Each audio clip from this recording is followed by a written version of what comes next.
एक समय की बात है, एक घने जंगलों से भरे द्वीप पर जहां एक अनोखी दुनिया बसी थी। इस द्वीप पर एक आदिवासी जनजाति रहती थी जो अपने सरल जीवन और प्रकृति के प्रति अपने सम्मान के लिए जानी जाती थी।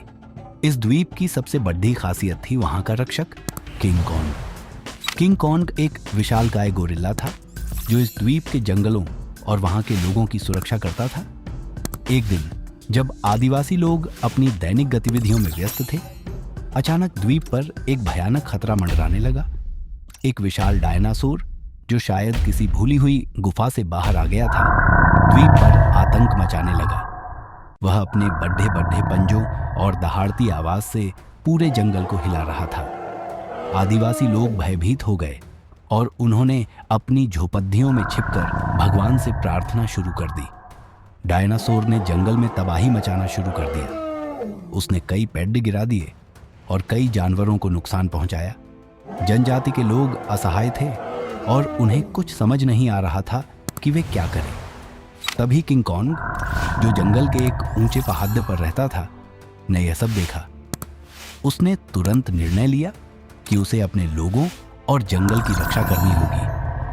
किंग कॉन्ग ने अपनी विशाल ताकत और बुद्धिमानी का इस्तेमाल करते हुए डायनासोर को रोकने की योजना बनाई। उसने जंगल में फैले बड़े बड़े पत्थरों को उठाकर डायनासोर की ओर फेंकना शुरू किया। डायनासोर, जो अब तक बिना किसी रोक टोक के जंगल में घुसा चला आ रहा था, अचानक इस हमले से चौंक गया। डायनासोर ने किंग कॉन्ग पर हमला करने की कोशिश की, लेकिन किंग कॉन्ग की फुर्ती और ताकत के सामने वह टिक नहीं सका।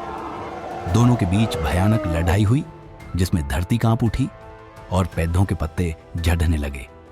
आदिवासी लोग छिपकर यह सब देख रहे थे और किंग कॉन्ग के लिए प्रार्थना कर रहे थे। किंग कॉन्ग ने अपनी पूरी ताकत से डायनासोर को धराशायी कर दिया।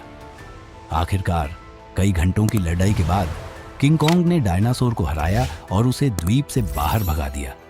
इस जीत के बाद पूरे जंगल में खुशी की लहर दौड़ गई। आदिवासी लोग अपने रक्षक किंग कॉन्ग का धन्यवाद करने के लिए उसके पास गए और उसे फूलों की माला पहनाई।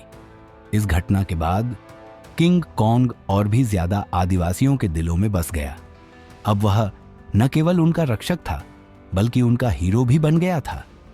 किंग कॉन्ग ने अपनी बुद्धिमत्ता और शक्ति से यह साबित कर दिया कि सच्चे रक्षक वही होते हैं जो अपने लोगों के लिए किसी भी हद तक जा सकते हैं।